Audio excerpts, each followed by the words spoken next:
যুক্তরাষ্ট্রের সঙ্গে তৃতীয় দফা বাণিজ্য সংলাপের প্রথম দিনই বাংলাদেশ আশাব্যঞ্জক অগ্রগতি দেখেছে বলে জানিয়েছেন বাণিজ্য সচিব মাহবুবুর রহমান। বাংলাদেশ সময় মঙ্গলবার সকালে ওয়াশিংটন ডিসি থেকে তিনি সাংবাদিকদের জানান, যুক্তরাষ্ট্রের বাণিজ্য প্রতিনিধি দপ্তরের কর্মকর্তারা জানিয়েছেন বাংলাদেশের ওপর আরোপিত পাল্টা শুল্ক কমানো হবে, তবে নির্দিষ্ট হার এখনও বলা সম্ভব নয়। আমরা আশাবাদী বাংলাদেশের জন্য ইতিবাচক কিছু হবে। স্থানীয় সময় মঙ্গলবার দুপুর 12:30 থেকে বিকেল 5টা পর্যন্ত যুক্তরাষ্ট্রের রাজধানী ওয়াশিংটনে এ বৈঠক অনুষ্ঠিত হয়। এতে বাংলাদেশের পক্ষ থেকে নেতৃত্ব দেন বাণিজ্য উপদেষ্টা শেখ বশির উদ্দিন। প্রতিনিধি দলে আরও ছিলেন জাতীয় নিরাপত্তা উপদেষ্টা খলিলুর রহমান, বাণিজ্য সচিব মাহবুবুর রহমান, বাণিজ্য মন্ত্রণালয়ের অতিরিক্ত সচিব নাজনীন কাউসার চৌধুরী এবং ওয়াশিংটনে বাংলাদেশ দূতাবাসের শীর্ষ কর্মকর্তারা। যুক্তরাষ্ট্রের পক্ষে আলোচনায় নেতৃত্ব দিচ্ছেন সহকারী ট্রেড রিপ্রেজেন্টেটিভ ব্রেন্ডেন ভিন্স। যুক্তরাষ্ট্র চলতি বছরের 2 এপ্রিল বাংলাদেশ সহ 60টি দেশের ওপর পাল্টা শুল্ক আরোপের ঘোষণা দেয়। পরে 9 এপ্রিল এ সিদ্ধান্ত 3 মাসের জন্য স্থগিত করা হয়। তবে ওই স্থগিতাদেশের মেয়াদ শেষ হওয়ার আগেই গত 8 জুলাই বাংলাদেশে 35% পাল্টা শুল্ক কার্যকরের ঘোষণা দেয় যুক্তরাষ্ট্রের বাণিজ্য প্রতিনিধি দপ্তর।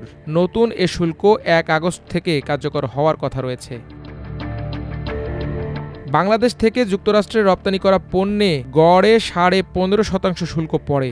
নতুন ঘোষণা অনুযায়ী তা বেড়ে দাঁড়িয়েছে 22 থেকে 23%। পাল্টা শুল্ক কার্যকর হলে তা 35% গিয়ে ঠেকবে। এতে বাংলাদেশের রপ্তানি খাতে বড় ধাক্কা লাগতে পারে বলে মনে করছেন সংশ্লিষ্টরা। তবে বাংলাদেশ এ শুল্ক কমানোর লক্ষ্যে একাধিক পদক্ষেপ নিয়েছে।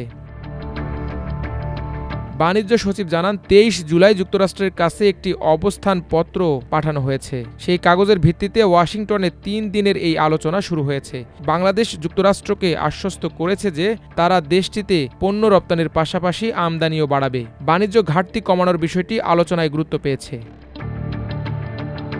বাংলাদেশ যুক্তরাষ্ট্রকে জানিয়েছে বর্তমানে তাদের সঙ্গে বাণিজ্য ঘাটতি $6 বিলিয়ন মতো, যা ভিয়েতনামের তুলনায় অনেক কম।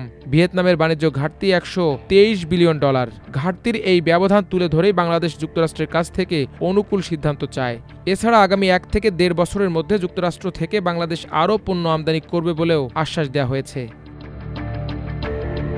বাংলাদেশ ইতোমধ্যে যুক্তরাষ্ট্র থেকে পণ্য আমদানির পরিকল্পনা নিয়েছে। এর মধ্যে রয়েছে মার্কিন কোম্পানি বোয়িং থেকে 25টি উড়োজাহাজ সহ বিভিন্ন পণ্যের আমদানি বাড়ানোর উদ্যোগ। তৃতীয় দফা এই আলোচনা আগামী বৃহস্পতিবার শেষ হবে।